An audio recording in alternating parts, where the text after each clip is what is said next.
Hi, welcome. I am Shelley Harris. I am a novelist and a lecturer in creative writing at the University of Reading.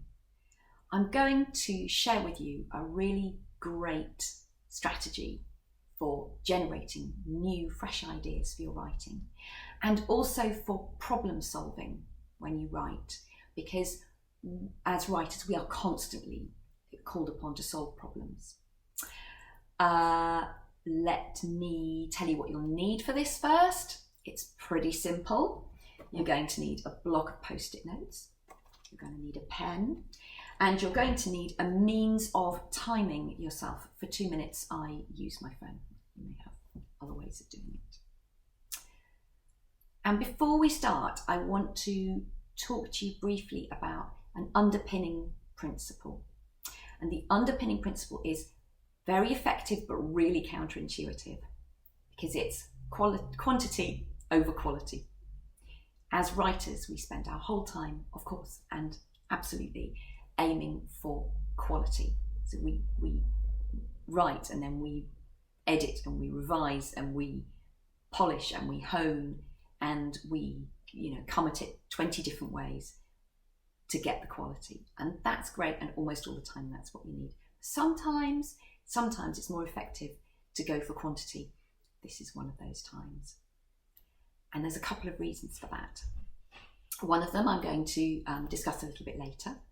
But for now, I just want to talk about the number of ideas that we have to generate in order to generate one good one. So I think there is actually a metric for this, and I think the number is 60. I think we have to generate 60 ideas to get one that's a really, really good sound idea.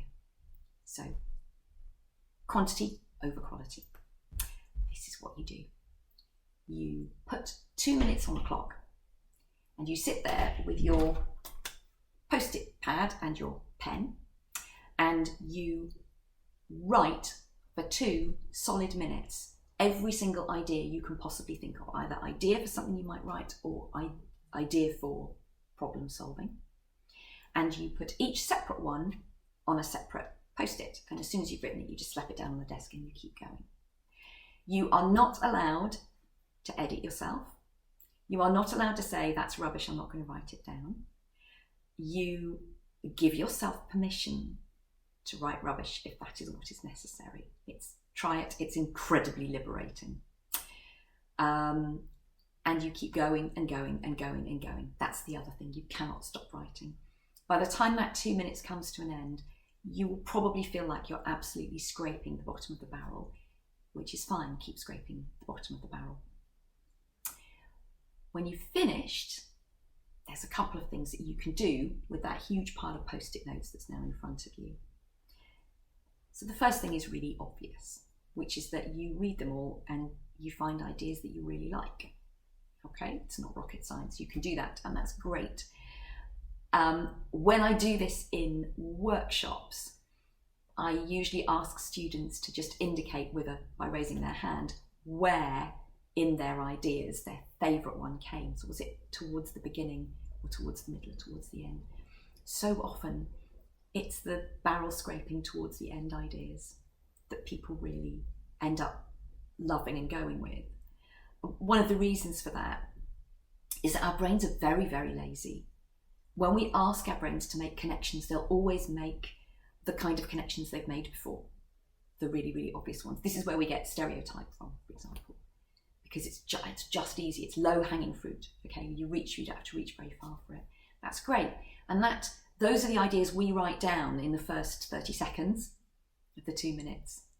And when we have to reach further and further and further, when we have to really stretch, when we force our brain to make connections it might not have made before, that's often when the really interesting stuff happens. So that's one thing that you might do. The other thing that you might do is to look at all of them and see if you can spot any patterns or any repetitions. It's quite common to find the same sort of idea coming up in slightly different forms. And this can be really interesting. It can show you something that you're preoccupied with, and it might be something you didn't know you were preoccupied with.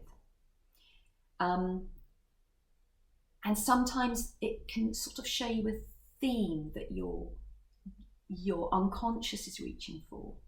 And I know that talking about the unconscious can sound a bit kind of airy-fairy, but actually writing exercises that force you to almost work without doing too much conscious thinking, often they turn up the most interesting stuff. They turn up the stuff that you're not conscious of, but that your back brain has been working on. So that is the second reason why we produce lots and lots and lots and lots and lots. Because as soon as we do that, as soon as we do quantity, not quality, we're moving that we're moving that front brain out of the way a little bit, that editor out of the way, and we're just getting kind of raw creativity. So there you go. I hope you use it, and I hope you enjoy it and it's effective for you. And thank you for tuning in.